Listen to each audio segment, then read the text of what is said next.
Hello guys, welcome back to DS learning hub. तो आज हम देखने वाले हैं पास्ट एडजस्टमेंट।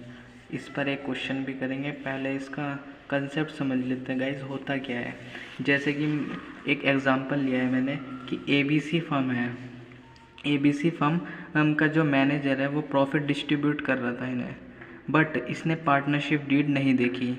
तो इसने क्या करा, प्रॉफिट डिस्ट्रीब्यूट कर दिया। प्रॉफिट डिस्ट्रीब्यूट किस रेशो में करा, 3:1 में।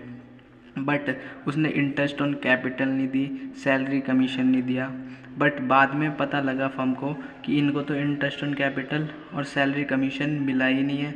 तो यहाँ पर क्या किसकी नीड हुई, पास्ट एडजस्टमेंट की। मतलब जो पास्ट में हमने जो चीज़ नहीं दी या गलत दे दी तो उसको क्या करना पड़ता है, रेक्टिफिकेशन करना पड़ता है।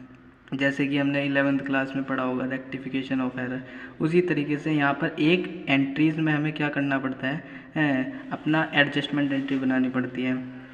तो इसने तो ये प्रॉफिट सही बांटा है, प्रॉफिट तो सही बांटा है, बस क्या नहीं बांटा, इंटरेस्ट ऑन कैपिटल नहीं बांटा, सैलरी कमीशन नहीं बांटा। अगर ये नहीं बांटा है तो इनको दे देंगे और इनको दे देंगे तो फिर क्या हो जाएगा, रेक्टिफाई हो जाएगा। उसी तरीके से अगर मान लो प्रॉफिट भी उसने गलत बांट दिया होता, रेशो है जैसे इनका 3:1, अगर ये 3:1 में प्रॉफिट नहीं बढ़ता तो मान लो इक्वली बांट देता वो, अगर उसको पार्टनरशिप डीड का पता नहीं है तो इक्वली बांट देता तो प्रॉफिट में भी गलती हो जाती। तो पहले उसको प्रॉफिट वापस लेना पड़ता, फिर उसके बाद वो इंटरेस्ट ऑन कैपिटल और सैलरी कमीशन अपनी देता पार्टनर्स को।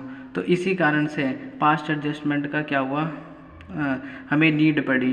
तो अब हम इस गाइस एक क्वेश्चन देखते हैं। क्वेश्चन में आपकी स्क्रीन पर शो हो रहा होगा।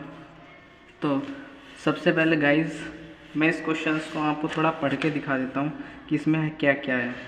ए B C are partners in a firm sharing profit and losses in the ratio 3:2। Following was the balance sheet of the firm as at 31 March 2020। हमें बैलेंस शीट दी हुई है, लाइबिलिटी और एसेट कैपिटल दी हुई है, ए की 60,000 और बी की 20,000, sundry assets भी दी हुई है। Profit 30,000 for the year ended 31 March 2020 was distributed between the partners without allowing interest on capital 12% per annum and salary to A 1,000 per month during the year. A withdrew 10,000 and B 20,000. Pass necessary adjustment journal entry and show your working clearly. तो guys इस question में हमें क्या given है, closing capital given है balance sheet में। तो सबसे पहले हमें ओपनिंग कैपिटल निकालना पड़ेगा। तो गाइज़ हमने यहाँ पर क्या करा, सबसे पहले कैलकुलेशन ऑफ ओपनिंग कैपिटल निकाल रहे हैं। तो क्लोजिंग कैपिटल का ये फॉर्मूला हमने लगाया कि closing capital is equal to opening capital plus profit minus loss minus drawing. अगर कोई एडिशनल कैपिटल या विड्रॉन कैपिटल भी होती है तो वो भी आ जाता है क्वेश्चन में। तो सबसे पहले हमने ए का निकाला, तो हमने ओपनिंग कैपिटल को क्या मान लिया, एक्स। हमारे पास क्लोजिंग कैपिटल गिवन है 60,000 और जो इसको प्रॉफिट बटा गाइस, प्रॉफिट कितना गिवन था हमारे को 30,000। उसने कहा प्रॉफिट जो है डिस्ट्रीब्यूट हो चुका है, किस रेशो में होगा, 3:2। तो हमने इस 30,000 के प्रॉफिट को 3:2 में जब वो करेंगे डिस्ट्रीब्यूट तो 18,000 आ जाएगा। और यहाँ पर हम माइनस कर दिया ड्राइंग यहाँ क्वेश्चन में हमें गिवन है कितनी गाइस ड्राइंग गिवन है हमें को, लास्ट लाइन में क्वेश्चन में गिवन है 10,000 ए की ड्राइंग है और बी की 20,000 है। तो हमने ओपनिंग कैपिटल निकाल ली गाइस फॉर्मूले में लगा के, इसकी आई है 52,000 और इसकी आई है 28,000। तो गाइस हमने टेबल बना ली है कि टेबल ऑफ पास्ट एडजस्टमेंट। हमेशा गाइस जब भी आपको पास्ट एडजस्टमेंट का क्वेश्चन करना हो तो इस फॉर्मेट को बहुत अपनाना, बहुत अच्छा फॉर्मेट है कि पर्टिकुलर ए बी और फर्म। तो हमारा प्रॉफिट तो कहीं उसने कहा नहीं कि गलती हुई है प्रॉफिट में गाइस, कि प्रॉफिट तो हमारा सही डिस्ट्रीब्यूट हुआ है, बट हमें क्या देना भूल गए, इंटरेस्ट ऑन कैपिटल देना भूल गए और सैलरी टू ए देना भूल गए। तो हमने यहाँ पर फॉर्मेट बना करके इंटरेस्ट ऑन कैपिटल दे दिया जो कि आता है 6240।